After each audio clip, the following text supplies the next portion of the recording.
Hello everyone and welcome to the video. In this video, we shall be discussing the second unit of class 11 chemistry, that is structure of atom. We shall discuss a small portion in this video. So let's move on to our video. First, let us learn what is atom. Atom means it is the building block of matter. So atom is nothing but it is the building block of matter.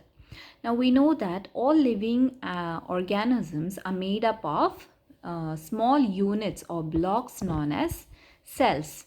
In the same way, the matter is made up of small blocks or units known as atom. Now this atom consists of three subatomic particles, namely electron, proton and neutron. So inside the atom, you will find three subatomic particles and they are electrons, protons and neutrons. Now this is how an atom looks like. So there is a nucleus in the center. Inside the nucleus, you will find protons and neutrons, and therefore the protons and neutrons are collectively known as nucleons. Now surrounding the nucleus, there are shells. In the shells, you will find the electron. Now if you consider the charge of this particle, electrons are negatively charged, protons are positively charged, whereas neutrons are neutral particles. That means they do not carry any charge. Now the charge of electron is equal to 1.6 into 10 raised to minus 19 coulomb. The charge of proton is again 1.6 into 10 raised to minus 19 coulomb. Only difference is that electrons are negatively charged, protons are positively charged. Then we have neutrons. They do not have any charge. They are chargeless particles. Now the mass of electron, it is equal to 9.1 into 10 raised to minus 31 kilogram, and that is equal to 1 by 1837 the mass of hydrogen atom. Now for proton, the mass is 1.67 into 10 raised to minus 27 kg, and this mass is equal to that of hydrogen atom. For neutron, the mass is 1.675 into 10 raised to minus 27 kg. So the neutron and proton, they have nearly similar mass. Now, I said that there is a nucleus in the center. Inside the nucleus, you will find particles known as protons and neutrons. These protons and neutrons collectively, they are known as nucleons.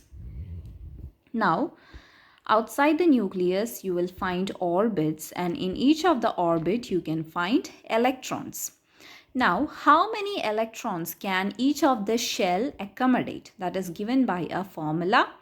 Now, the shell that is closest to the nucleus, it is denoted as K shell. And the shell that is next to K shell, that is L shell.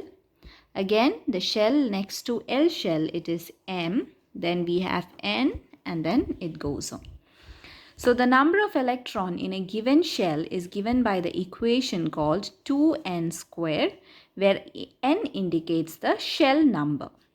For K shell, the value of n will be 1. For L shell, the value of n is 2. For M shell, the value of n is 3. Now using this formula, we can calculate how many electrons will each shell carry. Now for K shell, the value of n is 1. So we can use the equation 2n square, that is 2 into 1 square. So we'll get the answer as 2. For L shell, the value of n is 2. So 2 into 2 square. So we get 2 into 4, that is 8. So this is how we calculate the number of electrons in each shell. Now the atomic structure, it was a major concern in the earlier days. So the scientists did not know what was exactly the structure of atom. So many scientists came forward and proposed their atomic structure. The first theory is Thomson's atomic model. The Thomson's atomic model was given by the scientist called J.J. Thomson. Now, according to J.J. Thomson, he says that the atom is a positive sphere of protons in which electrons are more or less uniformly distributed to give the most stable arrangement as shown in this figure. So this model is also known as raisin pudding model. Now why we call it as raisin pudding model is because according to J.J. Thomson, the electrons are distributed inside an atom just as the raisins are distributed in a pudding. So according to J.J. Thomson, atom is a positive sphere of protons in which the electrons are more or less uniformly embedded. And he also said that the radius of the atom is of the order 10 raised to minus 10 meter. And this model is known as raisin pudding model. Now, what were the drawbacks of J.J. Thomson's model? Although he could explain the electrical neutrality, okay, but he could not explain alpha scattering experiment. So, the drawback of J.J. Thomson's atomic model is that he could explain electrical neutrality of atom, but he could not explain alpha scattering experiment. Now, after J.J. Thomson, a scientist called Rutherford came forward and he proposed his structure of atom. Now, he proposed the structure of atom based on the alpha scattering experiment. Now, in this experiment, what he did, so he performed the alpha scattering experiment in the year 1909. Now, in this experiment, what he did was that he took small pieces of radium which act as a source of alpha particles. Okay. And he placed the radium inside a lead block. So this is the lead block. He placed radium particles inside the lead block. And then he kept a thin narrow slit here. And then he placed a gold foil and he placed a screen around the gold foil. It was a circular screen coated with zinc sulfide.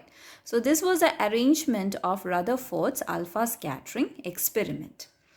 Now, when he conducted this experiment, what he observed was that as the alpha particles, now here the alpha particles produced by the radium will pass through this slit and it will reach the gold foil.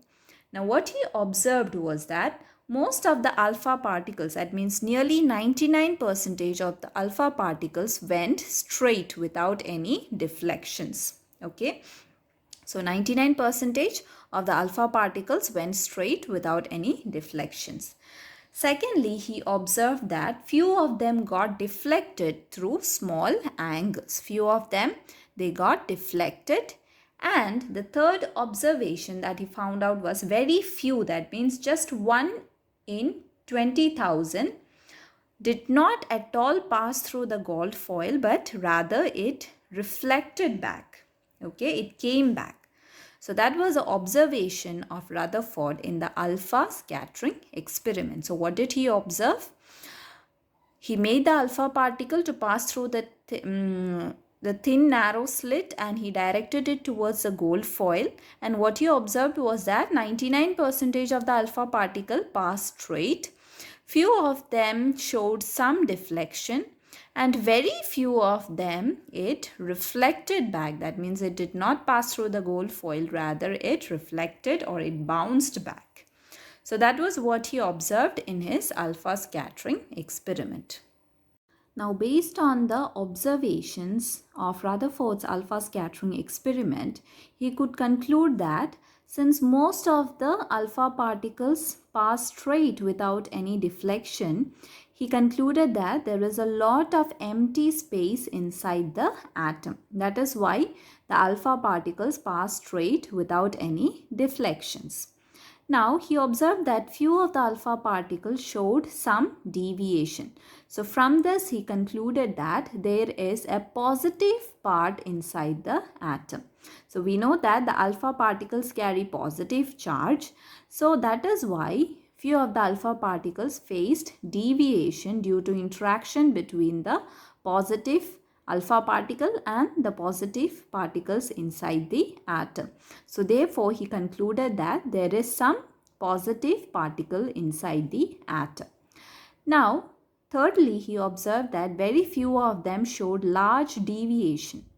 Now, from that, he concluded that the mass of an atom is concentrated in a small region. Okay, that was the third conclusion. That means the mass of an atom is concentrated in a small region. So, these were the observations of Rutherford's alpha scattering experiment. Now, what are the main postulates of Rutherford's atomic model? The important postulates are, the first point that he says that the entire mass and the positive charge is concentrated in a very small region, and that is called the nucleus. Okay, so what did he conclude? There is a small region inside the atom which is called the nucleus, and the entire positive charge and also the entire mass is concentrated in this small region. Now, the magnitude of charge of the nucleus will be different for different atoms. Then the second point that he said was that the electrons revolve around these nucleus at very high speed. So the electrons revolve around the nucleus in very high speed. So that was the second point. And thirdly, he says that the mass of the nucleus, okay, is due to protons and some neutral particles called neutrons. So his third point was that the mass of an atom or the mass of a nucleus is due to the presence of proton and some other neutral particles called neutrons. Now, the electrons and the nucleus, that means the electrons revolving around the nucleus and this nucleus, they are held together by electrostatic force of attraction, because we know that electrons have negative charge, then nucleus has positive charge. So there is a force of attraction between the electrons and the nucleus. Okay. Then he also said that there is a lot of empty space inside the atom. So these are the important postulates. So what were the postulates? The first one says that the entire mass and positive charge is concentrated in a small region, and that is called the nucleus.